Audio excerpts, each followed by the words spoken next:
Hello viewers, আসসালামু আলাইকুম। আশা করি আপনারা সকলে ভালো আছেন। তো আমার হাতে দেখতে পাচ্ছেন এটি একটি আপডেট 9.5 সার্কিট বোর্ড। তো এটির ম্যানুফ্যাকচার কাজ চলতেছে আর কি।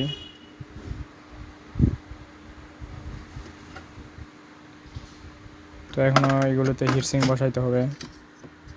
তো আমরা এগুলোতে এই এল হিটসিং ব্যবহার করি।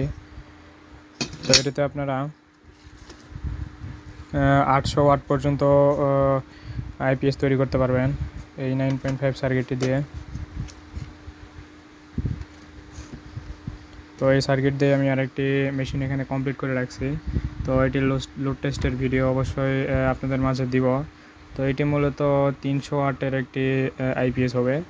তো ভাই বলছিল যেন কোনো সমস্যা না হয়, টাকা নিয়ে সমস্যা নাই। তো ভাইয়ের একটি সার্কিট চয়েস ছিল যে এই সার্কিট দিয়ে করে নেবে, তো যার জন্য এই সার্কিট দিয়ে করে নেওয়া হয়েছে। মূলত 200 ওয়াট 300 ওয়াটের মতো চালাবে। তো যাই হোক, সকলে ভালো থাকবেন। আসসালামু আলাইকুম।